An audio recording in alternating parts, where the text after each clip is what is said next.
Hello dear student, good morning all of you. How are you? I hope that you each and every student must be fit and fine. Dear student, जैसा कि हम लोग जान रहे हैं कि अभी एग्ज़ाम कैप्सूल चल रहा है, एग्ज़ाम कैप्सूल इंग्लिश 2023 यानी 2023 में जो सवाल पूछे जाएंगे ये बार मोस्ट प्रोबेबल जो है इंग्लिश से रिलेटेड। जैसा कि आप सारे बच्चे जान रहे हैं कि ये रेम्बो किताब है, रेम्बो पार्ट 2, और इससे प्रोस सेक्शन है और पोइट्री सेक्शन है। जो प्रोस सेक्शन में जो समरी पूछते हैं तो मैं 2 कर चुका हूँ, आज मैं थर्ड वाली पर बात कर रहा हूँ। तो सारे बच्चे जैसे कि जान रहे हैं क्वेश्चन कैसे पूछेगा एग्जामिनेशन में कि right the summary of the following. और फॉलोइंग में बहुत सारे आ सकते हैं, लेकिन अगर ये आ गया कि भारत इज माई होम तो इसको जितनी बात यहाँ पर बता दिया है इससे ज़्यादा जानने की कोई ज़रूरत नहीं। बिल्कुल 1-2 बार पढ़ लोगे आप, बस जा करके लिख दोगे एग्जामिनेशन में। तो सबसे पहले मैं बताता हूँ ये बात बच्चों कि भारत इज माई होम दरअसल ये एक ऐसे नहीं है, एक स्पीच है। किसके द्वारा दिया गया? ये डॉक्टर जाकिर हुसैन के। तो सबसे पहले डॉक्टर जाकिर हुसैन के बारे में जान लेते हैं, क्योंकि ये बिहार बोर्ड एग्जामिनेशन है, इसीलिए क्योंकि किसी ज़माने में डॉक्टर जाकिर हुसैन बिहार का गवर्नर रहा था। तो सबसे पहले ये बात को जानना है 1957 से 1962 यानी 1957 से लेकर के 1962 तक ये बिहार के राज्यपाल यानी गवर्नर रहे थे। और जब फिर ये राष्ट्रपति बने यानी first Muslim president of India जब 1967 में यानी 1967 ईस्वी में बने हैं, जब वो राष्ट्रपति बने हैं तो राष्ट्रपति बनने के पश्चात एड्रेस टू द नेशन यानी मुल्क कौम के नाम एक खिताब जो किए हैं, दरअसल ये एक स्पीच है, उसी मौके से वो दिए हैं। तो सबसे पहले मुख्तसर सा ये जान लेते हैं कि ये जब भारत इज माई होम ये स्पीच दिए कौम के नाम कौन? डॉक्टर जाकिर हुसैन। तो 3-4 पॉइंट को ये हाईलाइट किए हैं, यही सेंट्रल आइडिया है इस स्पीच का। तो सबसे पहले हम लोग जानेंगे कि डॉक्टर जाकिर हुसैन क्या थे। तो doctor Zakir Hussain first Muslim president of India थे। इसके अलावा वो ग्रेटेस्ट एजुकेशनिस्ट ऑफ इंडिया, और इससे पहले ये बिहार के गवर्नर रह चुके थे। और उसका ईस्वी याद रखना है 1957 से लेकर 1962। तो ये स्पीच जो दिए, तो सबसे पहले स्पीच में क्या किया है कि largest democratic country of the world India जो है, तो उसमें उसको राष्ट्रपति चुना गया है। और जैसा कि हम लोग जानते हैं president is suppose to be the first citizen of the nation, ये मुल्क का प्रथम नागरिक माना जाता है। तो ये डॉक्टर जाकिर हुसैन ये सोच रहे हैं कि मुल्क में और हजरात थे लेकिन मुझे चुना है, तो इसीलिए लोगों को मतलब वो थैंकिंग कर रहे हैं, पूरे लोगों का शुक्रिया अदा कर रहे हैं कि मुझे चुना गया है। और उसके बाद फिर वो आते हैं और कहते हैं क्योंकि पूरे भारत जो है ये एक फैमिली, एक होम के मानिंदा है, और पूरे जितने भी यहाँ के लोग हैं ये अवामुन्नास हैं, ये सब इसके मेंबर हैं। यानी each and every citizen of the nation is suppose to be the member of this very family, और this is the largest family of the country. और for the protection of each and every people there is a constitution, और इस constitution का मैं guardian और संरक्षण के रूप में बन रहा हूँ। और पूरे फैमिली जो भारत है इसका मैं एक हेड के मानिंदा काम करूँगा। मतलब पूरे फैमिली जितना भी यहाँ का हिंदुस्तान में जितने भी लोग हैं मैं इसका हेड की शक्ल में काम करूँगा, और सारे जो मेंबर हैं, सारे जो जितने भी अवामुन्नास है ये सब इस फैमिली के मेंबर हैं। उसके बाद फिर आगे जाकर के इस बात पर बात करते हैं कि इंडिया का जो एजुकेशन सिस्टम था या फिर इंडिया का जो पास्ट में कल्चर रहा है, तो हम भारतीयों को इस कल्चर को भूलना नहीं चाहिए। हमें हर बात को बताना याद रखनी चाहिए जो हमारे एंसेस्टर ने हमें बता कर गए थे, तो उसके नक्शे कदम पर हमको चलना चाहिए। We must follow the footprints of our ancestors.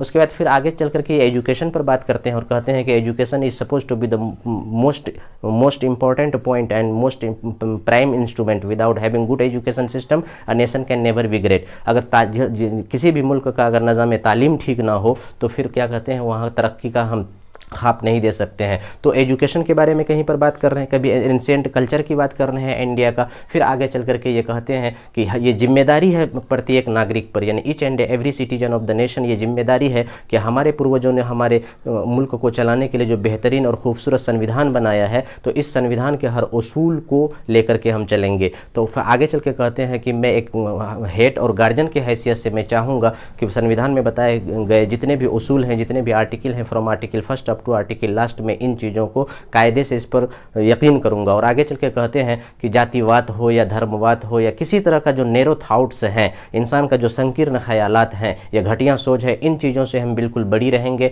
और इस तरीके से हम मुल्क को चलाएंगे। तो इस तरीके से बच्चे ये हिंदी में एकदम शॉर्ट में हम ब्रीफ में बताएं। अब जो लाइन यहाँ लिखा हुआ है जितनी बातों को, तो देखो अक्सर लोग क्या करते हैं कि बच्चे को डायरेक्ट मतलब क्या है इसमें कहा गया वो एक ही पैराग्राफ में ख़त्म कर देते हैं। तुम्हारे कॉपी बच्चे प्रोफेसर हजरात चेक करते हैं, हैं, लिखने का स्टाइल तुमको आना चाहिए कि सबसे पहले आप राइटर के बारे में एक ब्रीफ इंट्रोडक्शन दे दो, फिर उस स्पीच में क्या सेंट्रल आइडियाज़ दिया गया है उसके पैराग्राफ को चेंज करके सेकेंड पैराग्राफ में सेंट्रल आइडियाज़ को रखो, फिर इस स्पीच से आप क्या सबक मिला, क्या आप करना चाहते हैं, ये जो पढ़े आपको क्या, तो नतीजा के तौर पर कंक्लूजन के रूप में थर्ड पैरा में इसको खत्म करना चाहिए। मार्केट में जितना भी गैस पेपर आया हुआ है बच्चे इस तरीके से दे देते हैं, सारे बच्चे से मैं ये सजेस्ट करता हूँ कि बिल्कुल उसको फॉलो नहीं करना। मैं जितनी बात को कह रहा हूँ यहाँ पर इसी स्टाइल में लिख देना, जितने अगर 8 मार्क्स का होगा तो आउट ऑफ 8 मार्क्स इसमें देगा। तो आते हैं बच्चे, सबसे पहले हम लोग क्या कि भारत इज माई होम जो ये क्या है, सबसे पहले ये बात जानेंगे। भारत इज माई होम ये एक स्पीच है, जब राष्ट्रपति बने हैं डॉक्टर जाकिर हुसैन तो अपना स्पीच की शक्ल में ये बयान किए हैं।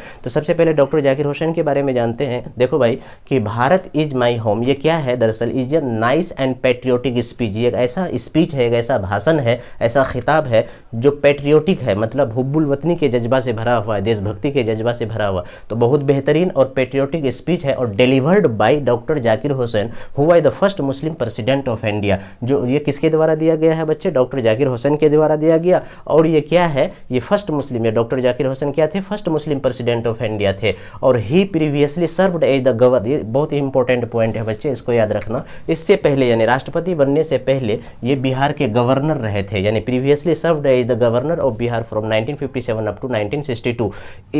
इस दरमियान में ये बिहार के गवर्नर रहे थे। और he was one of the greatest freedom fighters. ये जो मुल्क में जिस वक्त स्वतंत्रता संग्राम चल रहा था तो ये बहुत बड़े स्वतंत्रता सेनानी, बहुत सारे स्वतंत्रता सेनानियों में से ये एक थे।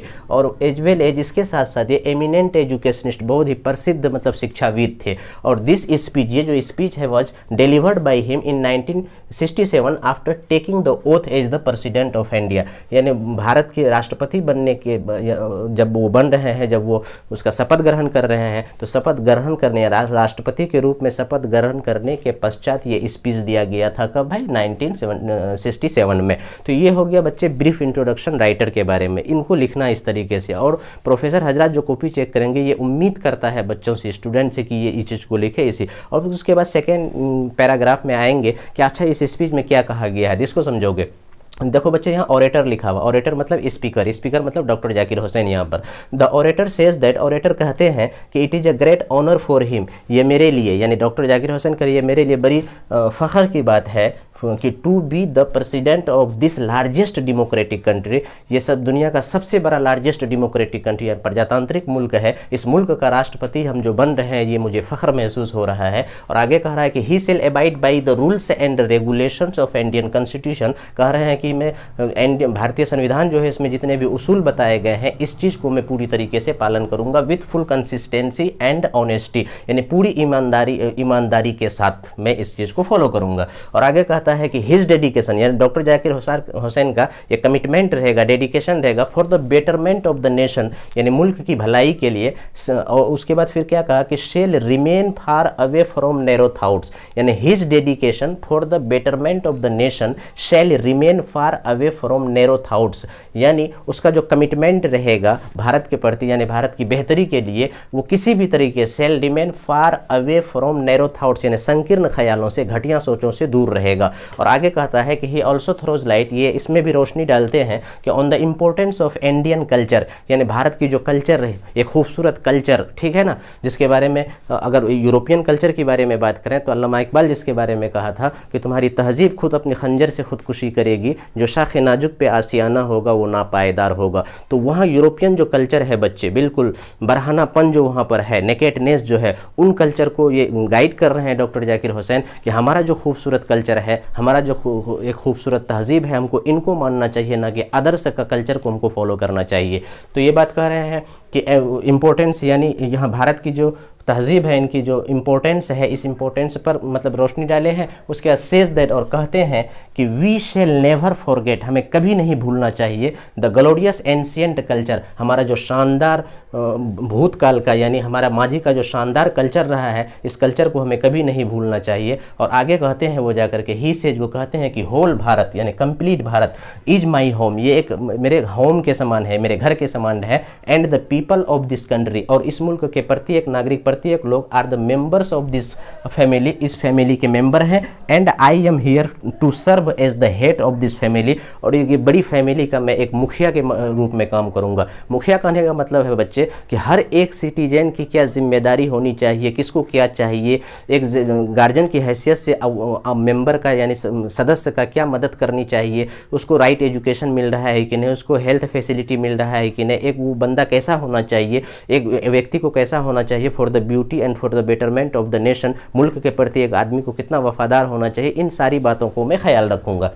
और आगे कह रहा है बच्चे, गौर से समझना कि वी शुड सर्व, हम लोगों को यानी हम भारतीयों को सर्व मदद करनी चाहिए, सेवा करनी चाहिए, खिदमत करनी चाहिए, किसका, द नेशन यानी इस मुल्क का, यूनाइटेडली एक होकर के, विथ फुल डेडिकेशन, पूरे डेडिकेशन वचनबद्धता के साथ, एंड ऑनेस्टी पूरी ईमानदारी के साथ। और ही ऑल्सो सेज दैट, वो ये भी कहते हैं, क्या कहते हैं कि education is the prime instrument in the process of making a beautiful and strong nation. Very very important line dear student, don't try to forget this very line कि वो कहते हैं, क्या कहते हैं कि education is the prime instrument, सबसे महत्वपूर्ण हथियार है, क्या, शिक्षा सबसे महत्वपूर्ण हथियार है, इन the process of making a beautiful और स्ट्रॉन्ग नेशन, एक खूबसूरत और एक मजबूत मुल्क की नींव के लिए, एक खूबसूरत और मजबूत मुल्क बनने के लिए सबसे ज़्यादा कोई इंपॉर्टेंट हथियार है तो वो एजुकेशन है। इसलिए इस लाइन को लिखना कि education is the prime instrument in the process of making a beautiful और स्ट्रॉन्ग नेशन। तो ये सेंट्रल आइडियाज था बच्चे, ठीक है, ये सेकेंड पैराग्राफ में हुआ।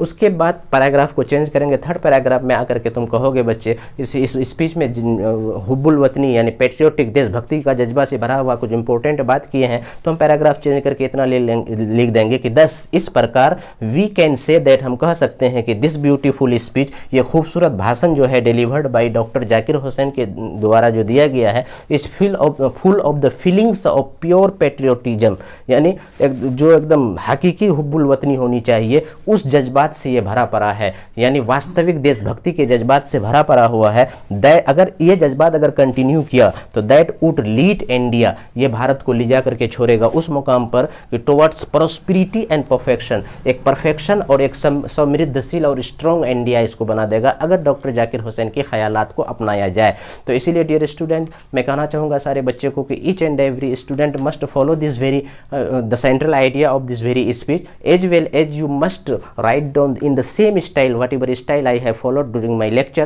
so you must follow this style well, in the same style, same manner you must write down in the examination hall. I give you guarantee that if it will be of 8 marks, out of 8 marks you will be getting 8 marks very well. Now I would like to just conclude the video of today, or next video will be uploaded very shortly. Now once again I would like to say dear student कि Oxford Union English is the name of this very YouTube channel, और exam capsule English 2023 ये जो चल रहा है, ये नाम है इसका एग्जाम कैप्सूल अभी। और आज का वीडियो बच्चा थर्ड वीडियो था, मैं फोर्थ वीडियो के साथ में बहुत ही जल्दी आ रहा हूँ, और आप लोग जब तक इसको रिवीजन करोगे, एक शेयर के साथ मैं वीडियो को आज खत्म करता हूँ कि गुलों में रंग भरे बादे नो बहार चले, गुलों में रंग भरे बादे नो बहार चले, चले भी आओ के गुलशन का कारोबार चले। Thank you very much, keep on watching video only through this very YouTube channel that is Oxford union English. Thank you very much.